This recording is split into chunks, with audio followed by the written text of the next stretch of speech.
আমি প্ৰথম যি পোনপটীয়া সম্প্ৰচাৰ কৰিছিলোঁ তাত আপোনালোকক দেখুৱাই আছিলোঁ জ্বালাই মাৰি থকা মেৰামতি কৰি থকাৰ সময় দৃশ্য এতিয়া মেৰামতি পৰিসমাপ্তি হৈছে মোৰ সতীৰ্থ তপন আৰু বিশ্ব সেই ভিজুৱেলটো দেখুৱাই ল'ব এইটো হৈছে সেইটো ভিজুৱেল ইতিমধ্যে মেৰামতি সম্পূৰ্ণ হৈছে আৰু তেওঁলোকৰ যিটো বিশেষ কোম্পানী এটা কোম্পানীক তেওঁলোকে মেৰামতি কৰিবৰ বাবে দিছিলে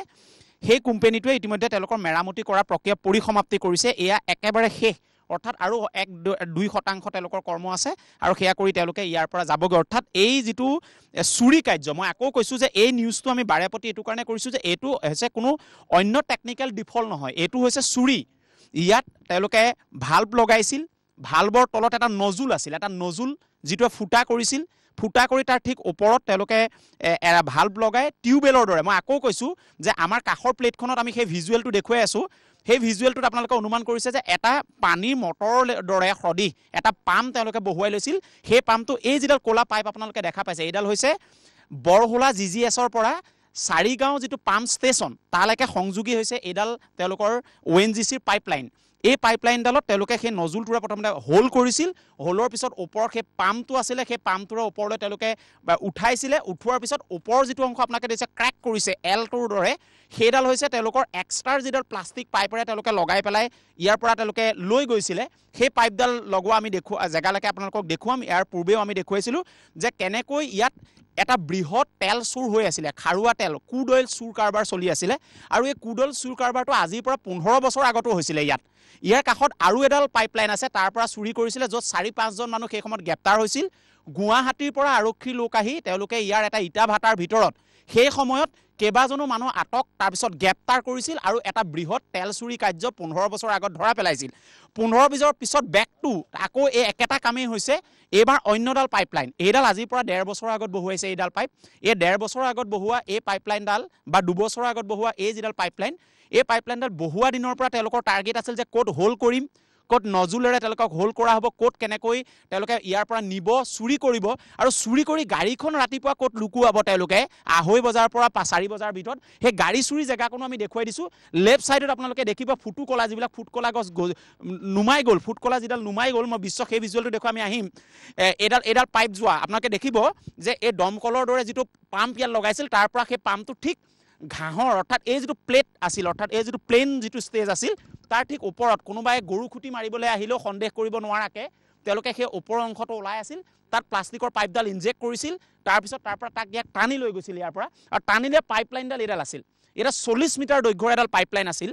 প্লাষ্টিকৰ পাইপ আছিল এই পাইপডাল হৈছিল তেওঁলোকে নিজৰ যিখন তেল কঢ়িওৱা যিখন গাড়ী তালৈ লৈ যোৱা গাড়ীখন লুকুৱাইছিল সেই ফুটকলা গছৰ সিটো পাৰে অৰ্থাৎ এতিয়া যিবিলাক গাড়ী জিলিকি আছে তাত তেওঁলোকে গাড়ীখন ৰাখিছিল আৰু ইয়াত জেনেৰেলি এফালেদি মাটি কাটে গতিকে সাধাৰণ অঞ্চলৰ লোকে এই অঞ্চলৰ লোকে ভাবে যে মাটি কটা গাড়ী ইয়ালৈ আহে এস্কাভেটৰ মাজে মাজে ইয়ালৈ আহিয়ে থাকে ইয়ালৈ ডাম্পাৰ আহিয়ে থাকে সেইটো কাৰণে সাধাৰণ মানুহে ভাবি লৈছিল যে এইটো এটা সাধাৰণ ঘটনা ইয়াত গাড়ী অহাটো এটা সাধাৰণ কথা কিন্তু সাধাৰণ নহয় ই অসাধাৰণ ইয়াত বৃহৎ তেল চুৰি কাৰবাৰ চলি আছিল বৃহৎ আৰু আমাৰ ওচৰত এটা তথ্য আছে যে আমি কালি যেতিয়া ONGC কৰ্তৃপক্ষৰ লগত কথা পাতিছিলোঁ ভিতৰৰ পৰা আমাক এটা মেছেজ দিছিল যে যোৱা মাত্ৰ 15 দিনত 3 কোটি টকাৰ তেল চুৰি হৈছে 3 crore তেল চুৰি হৈছে মাত্ৰ 15 দিনত যোৱা 15-20 দিনৰ ভিতৰত তেওঁ আমাক নাম প্ৰকাশ কৰিবলৈ মানা কৰিছিল বাৰেপতি কিন্তু তেখেতসকলে জানে যে এই গোটেই ঘটনাটো তেল চুৰ যুগ ONGC মই আকৌ কৈছোঁ তেল চুৰ যুগ ONGC জড়িত আছে ONGC এটা ৰেকেট যিটো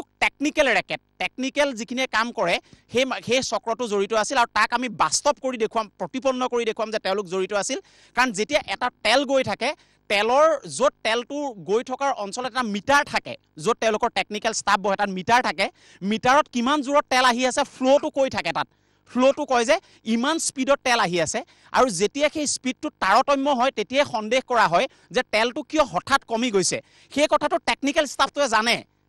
ষ্টাফটোৱে জানে যে হঠাৎ তেলটো কিয় কমি যায় সেই কথাটো যিকেইজন মানুহ তাত থাকে সেই কামবিলাক কৰে তেওঁলোকৰ এটা ৰেকেট আৰু তেওঁলোকৰ কেইজনমান মানুহ যোগ তেল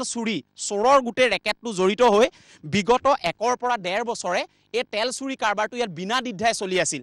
এই বিনা দ্বিধাই চলি থকা এই বৃহৎ যিটো কাৰবাৰ এইটো প্ৰাগ নিউজৰ সৰজমিন তদন্তত গ্ৰাউণ্ড ৰিয়েলিটিত আমি কথাটো এষ্টাব্লিছ কৰিবৰ কাৰণে যত্ন কৰিছোঁ যে ইয়াত ONGCৰ এটা বৃহৎ চক্ৰ টেকনিকেল এটা ষ্টাফ যোগ মই আকৌ কৈছোঁ টেকনিকেল এটা ষ্টাফ যোগ চোৰ এই দুইটা পাৰ্টি জড়িত হৈ এই গোটেই কামটো ইয়াত কৰি আছিল আৰু এই গোটেই কামটোত তেওঁলোকে মই আকৌ কৈছোঁ যে মিটাৰটোত আপ এণ্ড ডাউন হয় যেতিয়া তেল কমি যায় তেতিয়া মিটাৰটোৱে কৈ দিয়ে যে তেলটো ফ্ল'টো কমত আহিছে এই কথাটো গম পায় আৰু সেই কথাটো লুকুৱাই থৈ দিয়ে সেই টেকনিকেল ষ্টাফটোৱে যে তেল যে ফ্ল' হৈ আছে যোৱাৰ সময়টোত সেই কথাটো আচলতে তেওঁলোকে লুকুৱাই থৈ দিছিলে ইয়াতেই কালি জুইকুৰা লাগিছিল ইন পইণ্টটো আছিল ইয়াত আছিল আৰু এটা কথা ওলাইছে যে যিটো তেল চুৰি কাৰবাৰ তেওঁলোকৰ মাজত দ্বন্দ্ব হৈছিল আজিৰ পৰা এসপ্তাহৰ ভিতৰত ডন কৰাৰ কাৰণে তেওঁলোকৰ মাজত কাজিয়া হোৱাৰ কাৰণে এটা চক্ৰই কালি জ্বলাই দিছিল বুলিও এটা তথ্য আহিছে যে তহঁতেও কৰিব নালাগে আমিও কৰিব নালাগে পইচাৰ ভাগ বতৰাত তেওঁলোকৰ মাজত কাজিয়া হৈছিল গতিকে কাজিয়াৰ কাৰণে তেওঁলোকৰ এটা চক্ৰই জ্বলাই দিছিল মই আকৌ কৈছোঁ কাজিয়াৰ কাৰণে তেওঁলোকৰ এটা চক্ৰই জ্বলাই দিছিল আৰু জ্বলাইছিল ৰাতিপুৱা 8 বজাৰ পৰা 8:30 বজাৰ ভিতৰত ৰাতিপুৱা 8 বজাৰ পৰা 8:30 বজাৰ ভিতৰত তেওঁলোকৰ মাজত কাজিয়া হৈছিল কাজিয়াৰ কাৰণে প্ৰতিশোধ ল'বৰ বাবে এটা চক্ৰই তহঁতেও পাব নালাগে বুলি ইয়াত জুইকুৰা লগাই দিছিল এই জুইকুৰাৰে কালি কি হৈ গ'লহেঁতেন এই উজনি আচলতে টিমটিমীয়া অঞ্চলত এইটো ভাবিলে কঁপি উঠে এই অঞ্চলৰ লোকে কাৰণ ইয়াৰ ধোঁৱা মিনিমাম 5 কিলোমিটাৰ দূৰৰ পৰা দেখা পাইছিলে এই অঞ্চলৰ লোকে প্ৰায় 5 কিলোমিটাৰ 6 কিলোমিটাৰ দূৰৰ পৰা দেখা পাইছিল যে আকাশ চোৱা যি ক'লা ধোঁৱা আৰু প্ৰায় 15-20 ফুট ওপৰলৈকে যেনেকৈ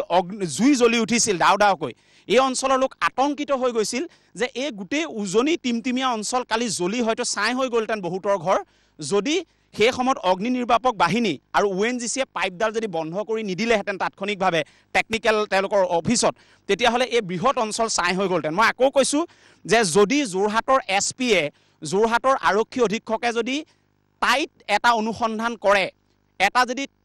তাৎক্ষণিক যদি এটা অনুসন্ধান কৰে কেইবাজনো তেল চোৰ ধৰা পৰিব আৰু তেল চোৰক যদি কোবোৱা হয় ভালকৈ তেতিয়াহ'লে কৈ দিব যে ইয়াত ONGCৰ কোন টেকনিকেল ষ্টাফ জড়িত আছে কোনে এই গোটেই কাৰবাৰটোৰ লগত ONGCৰ মানুহ জড়িত আছিল এই কথাটো আচলতে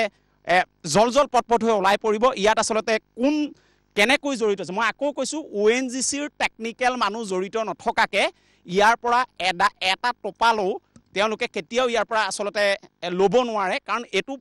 কংক্ৰিট সম্পূৰ্ণ স্থায়ীভাৱে তেওঁলোকে বনাই লৈছিল তেওঁলোকে আচলতে এইটো আৰু মই আৰু এটা কথা এই মুহূৰ্তত ক'ব বিচাৰিছোঁ সেই যিটো টেমা দেখা পাইছে ৰং কৰা যিটো টেমা দেখা পাইছে সেই টেমাটোৰ পৰা ঠিক অকণমান ওপৰৰ পৰা তেওঁলোকে কংক্ৰিট অৰ্থাৎ তেওঁলোকে পাৰ্মানেণ্ট ষ্ট্ৰাকচাৰ বনাই লৈছিল পাৰ্মানেণ্ট ষ্ট্ৰাকচাৰ অৰ্থাৎ পকাকৈ তেওঁলোকে ওপৰলৈকে একদম সম্পূৰ্ণ চিমেণ্টিং কৰি লৈছিল যিটো চাৰিওফালৰ ছাৰাউণ্ডিং যিটো তেওঁলোকৰ বনাইছিলে ওপৰতে যিটো পাম্প বনাইছিল তাৰ চাৰিওফালে চিমেণ্টিং কৰি লৈছিল চিমেণ্ট দি ওপৰলৈকে বনাই লৈছিল অৰ্থাৎ এইটো একদম পাৰ্মানেণ্ট তেওঁলোকে বনাই লৈছিল যে ইয়াৰ পৰা আমি মিনিমাম 3 বছৰ চলিম 4 বছৰ চলিম 5 বছৰ চলিম এই কথাটো তেওঁলোকে সম্পূৰ্ণৰূপে কৰি লৈছিল মই ইয়াৰ স্থানীয় দুই এজনৰ লগত কথা পাতিব বিচাৰিছোঁ অকণমান আপোনালোকে যেতিয়া ফুটাটো মাৰিছিলে কি পাইছিলে একদম প্ৰথম সেই ফুটাটো অকণমান জনাব লাগে এইটো টেকনিকেল কথাটো অকণমান জনাই দিয়কচোন একদম সেই টেমাটোৰ ওচৰত কি আছিল এটা ফুটা আছিলে সৰু মানে আমাৰ ভালটো অঁতৰাই দিয়াৰ পিছত দেখা গ'ল এটা 10 mm ফুটা পালোঁ আমি তাত সেই ফুটাটোৰ কাৰণে এইটো ক্লেম্প কৰা হৈছে ক্লেম্প কৰি ৱেল্ডিং কৰা হ'ল এতিয়া ইয়াৰ ওপৰত কোটিং কৰি বস্তুটো ঢাকি দিয়া হ'ব এইটো আকৌ ভৱিষ্যতে ফুটা কৰিব পাৰিবনে না আমাৰ যিটো মানে ৰেক্টিফিকেশ্যন কাম হৈ গ'ল মানে এইটো আৰু ইয়াত কৰিব পৰা সুবিধা নাই বেলেগ ক'ৰবাত হ'লে আমি ক'ব নোৱাৰিম সেইটো আৰু এতিয়া ধৰক এইডাল যিডাল পাইপ ইয়াততো মানে হোল কৰিবলৈ ফুটা কৰিবলৈ সাংঘাতিক ধৰণে আচলতে টেকন'লজি ইউজ কৰিবলগীয়া হয় টেকন'লজি জনা মানুহ হ'ব লাগিব আজিতো মই নাজানিম এইটো এক্সপাৰ্ট লাগিব কোনোবা এক্সপাৰ্ট হ'ব লাগিব তেওঁলোক ইয়াৰ লগত জড়িত কোনোবা হ'ব লাগিব সেইটো প্ৰশাসনে চাই আছে তেওঁলোকে তদন্ত কৰি আছে উলিয়াব তেওঁলোকে আপোনালোকৰ এই ফুটাটো মাৰোঁতে মই একেবাৰে প্ৰপাৰ ৱৰ্ডটো কৈছোঁ যে এই হোলটো মাৰোঁতে কিমান সময় লাগিল এইটো সময় মানে কালি আপোনাৰ আমি পুৱাৰ পৰা এইটো ক্লেমটো লগোৱালৈকে 3-4 ঘণ্টা লাগিলে আৰু আজি ৱেল্ডিঙৰ কাৰণে আমি ৰাখি দিছিলোঁ মানে এদিন আমি চাব লাগিব কিজানি লিকেজ হৈছে নেকি মানে হেৰি ক্লেম কৰাৰ পিছত সেইকাৰণে এদিন ৰখি দিয়া হ'ল 24 ঘণ্টা এতিয়া আজি ৱেল্ডিং কৰি দিয়া হ'ল এটা কথা আচলতে ভাবিলে আচৰিত লাগে যে মানুহে জুইৰ পৰা সদায় পলাই থাকে তেলৰ পৰা মানুহ সদায় পলাই থাকে যিকোনো সময়তে জুই জ্বলি উঠিব পাৰে সেই মৰসাহটো যোনে কৰিছে তাৰমানে আপুনি জানিব লাগিব যে এইটো ষ্টাৰ্ট হ'ব লাগিব এই এনেকৈ হোল কৰাত এনেকৈ তেল চুৰ কৰাত আগতে তেওঁলোকে তেল চুৰৰ লগত জড়িত থাকিব লাগিব ক'ৰবাত নহয় ক'ৰবাত এনেকুৱা ধৰণৰ কামৰ লগত সেই সহ্যবৃত্তিৰ লগত তেওঁলোক জড়িত থাকিব লাগিব প্ৰধানকৈ তেল চুৰৰ লগত তেওঁলোক জড়িত থাকিব লাগিব তেল চুৰি কাৰ্যৰ লগত আৰু তেনেকুৱা কোনোবা এক্সপাৰ্ট পাৰ্টি ব্যৱহাৰ কৰিয়ে এটা চক্ৰই এই গোটেই কাৰবাৰটো কৰিছিল আৰু তেওঁলোকে ONGCৰ একদম স্পষ্ট কথা যে ONGCৰ এটা কৰ্তৃপক্ষৰ লগত যদি তেওঁলোকে মোকামিলা কৰি নলয় তেতিয়াহ'লে মৰসাহটো ইয়াত কৰিব নোৱাৰে নাজিৰাৰ যিটো অসম সম্পদৰ মুখ্য কাৰ্যালয় আছে তাৰ উচ্চপদস্থ বিষয়াই যদি এই বিষয়ত নিৰপেক্ষ তদন্ত অসম আৰক্ষীৰ সহযোগত নকৰায় তেতিয়াহ'লে কিন্তু এই যিটো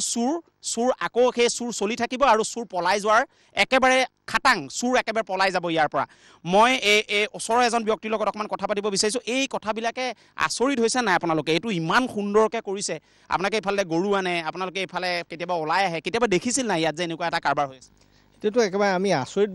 মানে মানিবলগীয়া হৈছে কি কাৰণে কাৰণ এইটো যিটো পাইপ এই পাইপটো সাধাৰণ লোকে এইটো কৰিব পৰা সম্ভৱ নহয় ইয়াক টেকনিকেলৰ মানুহ লাগিব টেকনিকেলৰ কোনোবা উস্তাদ লাগিব সেই উস্তাদ হ'লেহে এই বস্তুটো কৰিব পাৰিব কাৰণ কিয়নো এইটো তেলটো যেতিয়া আহি থাকে তেতিয়াতো এলা পইচা মানুহে এইটো কৰিব নোৱাৰিব যিহেতু এইটো তেলটো ফুটা কৰাৰ লগে লগে এইটো তেলটো মাৰিব নহয় তেল তাত তলিত বন্ধ কৰি ল'ব লাগিব নহয় মানে ইয়াত হেৰি কৰি ল'ব লাগিব টেকনিকেলৰ মানুহ মানে ইয়াত জড়িত হৈ ল'ব লাগিব নহ'লে এনে সাধাৰণ ডাঙৰ বাক্য কৈছে মই আকৌ কৈছোঁ যে তেল যেতিয়া হোল কৰা সময়ত ইমান স্পীডত আহি থকা যিটো ফ্ল' সেই সময়ত তেল ওপৰলৈ মাৰি পঠিয়াই দিব গতিকে তেওঁলোকে এইটোলৈকে মেনেজ কৰি লৈছিল যে সেই সময়ত তেলৰ পৰিবহণ ব্যৱস্থাটো অকণমান কমাই দিব লাগিব যাতে আমি ফুটা কৰি লওঁ 10-15-20 মিনিট 1 ঘণ্টা তাৰপিছত তেওঁলোকে পুনৰ ফ্ল' কৰিছিলে মই আকৌ কৈছোঁ যে এইটো ক্ষেত্ৰত টেকনিকেল ষ্টাফ ONGCৰ জড়িত থাকিব লাগিবই আপুনি কি ভাবে গোটেই ঘটনাটোত এইটোতো মই অথনি কৈছোঁ বাৰু এতিয়া এইটো তেওঁলোকৰ ওপৰৰ মানুহ নাথাকিলে এইটো কাম কৰিব পৰা কোনো মতে সাধ্য নাই কাৰণ এইটো দেখিছোঁ আমি এইটো 5 ফুটৰ তলতেই আছে ইয়াত আপোনাৰ কোনোবা আমাৰ নিচিনা মানুহে মানে এইটো কৰিবলৈ ভাবিবই নোৱাৰি তেওঁলোকৰ যথেষ্ট ওপৰৰ লগত মানুহ হাত আছে গতিকে তেওঁলোকে এনেকুৱা কৰিছে আৰু যিটো আপুনি ক'লে ইয়াত এইটো মই বাৰু নেদেখিলোঁ ইয়াত যিটো চিমেণ্টিং কৰি পেলাই ইয়াত বনাই লৈছিলে সেইটো প্ৰথমেই যদি কৰি থৈ নাযায় এইটো পিছত কৰা বস্তু নহয় সেইটো তেতিয়াতে কৰি থৈ গৈছে তেওঁলোক তেতিয়াৰ পৰাই এইটোৰ লগত জড়িত আছে আৰু দেখিছে আপুনি লেয়াৰ কৰোঁতে